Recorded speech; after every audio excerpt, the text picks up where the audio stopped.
Hello guys, welcome back to my channel. চলে এসেছি আজ একটি মজাদার রেসিপি নিয়ে। রেসিপিটি হলো এখানে মটরশুঁটি আলু দিয়ে নিরামিষ তরকারি।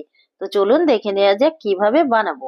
তার আগে একটি কথা বলছি বন্ধুদের, ভিডিওটি কেউ স্কিপ করবেন না, পুরো ভিডিও দেখার অনুরোধ রইল।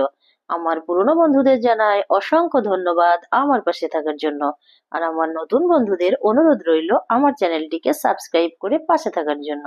আমার আরো অন্যান্য রেসিপি দেখতে হলে আমার চ্যানেলের ডেসক্রিপশনে লিংক দেওয়া আছে, চাইলে সেখান থেকে দেখে নিতে পারেন। তো চলুন রেসিপিতে যাওয়া যাক। দেখুন এখানে একটা টমেটো কেটে নিয়েছি, আর কিছুটা পেঁয়াজ কেটে নিয়েছি, আর শুকনো লঙ্কা নিয়েছি দুটো, জিরে নিয়েছি, এলাচের ফল নিয়েছি, কিছুটা ধনেপাতা নিয়েছি, আর নিয়েছি আদা রসুন ও কাঁচা লঙ্কার পেস্ট।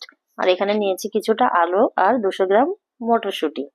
তো এখানে গ্যাসের ফ্লেম অন করে কড়াই দিয়ে দিয়েছি, কড়াইটা ভালো করে গরম করে 250 গ্রাম জল দিয়ে দিয়েছি। তারপরে আলুগুলোকে আমি দিয়ে দিয়েছি আর মটরশুঁটিগুলোকে দিয়ে দিয়েছি।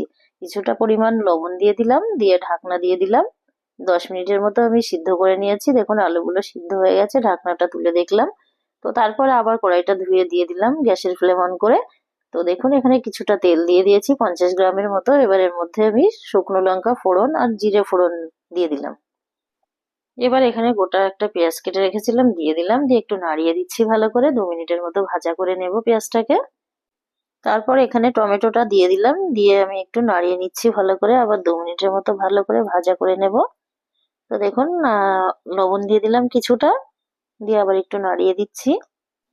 এরপর আদা রসুন আর কাঁচা লঙ্কার পেস্ট দিয়ে দিলাম, দিয়ে একটু মশলাটাকে ভালো করে নাড়িয়ে চাড়িয়ে নিচ্ছি। তো তারপরে এখানে আমি কিছুটা জিরে গুঁড়ো দিয়ে দিয়েছি। তো এখানে রেড চিলি পাউডার দিয়ে দিয়েছি, লঙ্কার গুঁড়ো কিছুটা, আর কাশ্মীরি লাল মরিচের গুঁড়োটাও দিয়েছি কিছুটা, আর অল্প একটু জল দিয়ে দিলাম, দিয়ে মশলাটাকে ভালো করে কষিয়ে নিচ্ছি। তো তারপর মশলাটা কষানো হয়ে গেলে এখানে আমি হলুদ গুঁড়ো দিয়ে দেব। তো 1/2 চামচ হলুদ গুঁড়ো দিয়ে দিয়েছি, দিয়ে আবার মশলাটাকে ভালো করে নাড়িয়ে নিচ্ছি। দিয়ে এখানে দুটো এলাচের ফল দিয়ে দিয়েছি, দিয়ে আমি ঢেলে দিলাম মটরশুঁটি আর আলুগুলোকে। দিয়ে আমি জলটা এখানে ফেলিনি, জলটা সহই দিয়ে দিয়েছি। এই জলটাতেই রান্নাটা হয়ে যাবে। তো তারপরে 5 মিনিটের মতো ঢাকা দিয়েছিলাম, ঢাকনাটা তুলে আমি কিছুটা ধনেপাতা আর অল্প একটু চিনি দিয়েছি। চাইলে চিনিটা আপনারা স্কিপও করতে পারেন। তো দেখুন এখানে সবজিটা নামিয়ে নিয়েছি একটা পাত্রে। তো আমার এই ভিডিও দেখে যদি আপনাদের ভালো লেগে থাকে, অবশ্যই লাইক কমেন্ট ও শেয়ার করবেন। আর এই নিউ কিচেন চ্যানেলে নতুন হয়ে থাকলে চ্যানেলটিকে সাবস্ক্রাইব করে পাশে থাকবেন। আর পাশে থাকা বেল আইকন অন করে অল নোটিফিকেশন করে রাখবেন, যাতে সবার আগে আমার ভিডিও আপনাদের কাছে পৌঁছে যায়। Tata, bye bye.